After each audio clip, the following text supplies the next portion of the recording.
안녕하세요. 법무법인 태림 승소한TV의 로데리입니다. 성범죄 사건, 피해자의 진술만으로 고소하는 사건들이 많다 보니 생각보다 억울하게 고소당하는 경우가 꽤 많은데요. 고소를 당하고 나면 당황한 나머지 저 억울합니다 라는 말밖에 나오지 않는 경우가 대부분입니다. 이 경우 정말 억울하게 처벌받을 수 있고 이렇게 받게 되는 처벌이 상상 이상으로 수위가 셀 수 있습니다. 그렇기 때문에 초반부터 적극적으로 대응을 할 필요가 있습니다. 성범죄 사건에서 혐의를 잘 방어하면 경찰 단계에서 불송치 결정을 받아 빨리 불안한 상황에서 벗어날 수 있지만 아니면 재판까지 가면서 무죄를 다퉈야 하기 때문에 초기에 빠른 적극적 대응이 무엇보다 중요합니다. 이번엔 로데리가 법무법인 태림 성범죄 변호인단이 실제 수행했던 성범죄 사건을 성공적으로 방어했던 사례를 소개해드리고자 합니다. 태림을 찾아오신 의뢰인은 휴대폰 데이트 어플에서 만난 여성과 함께 데이트도 하고 여행도 하는 사이로 발전하였다고 합니다.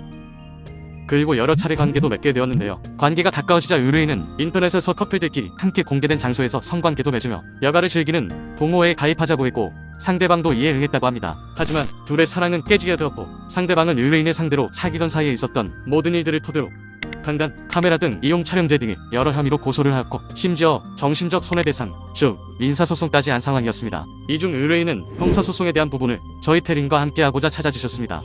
법무법인 태림 성범죄 전담팀은 먼저 상대방이 강간을 당했다고 주장하는 날짜에 나눈 의뢰인과의 카톡을 토대로 해당 성관계는 합의에 의한 성관계였다는 점을 입증하였습니다.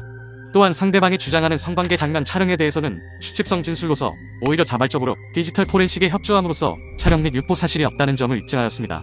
경찰 조사 전에는 매우 긴장한 의뢰인과 함께 몇 번이고 태림만의 모의 경찰 조사 시스템을 통해 실전 경찰 조사와 동일하게 연습을 반복하여 실제 경찰 조사에서도 실수 없이 잘 받을 수 있도록 노력하였습니다. 또한 경찰 조사에 직접 변호인단이 동행하여 보조하였습니다.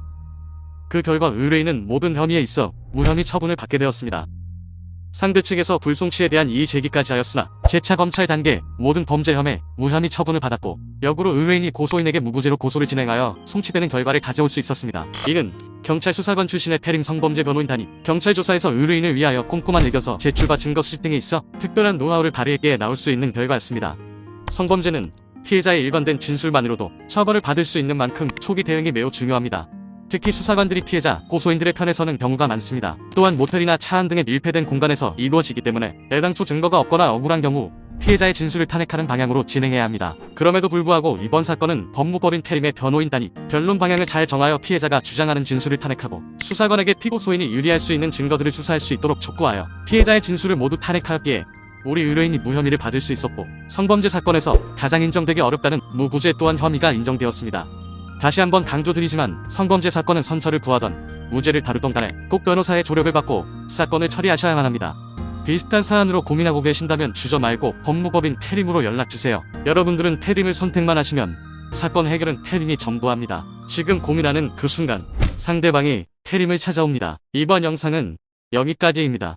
감사합니다. 유용하게 보셨다면 구독, 알림 설정 부탁드려요.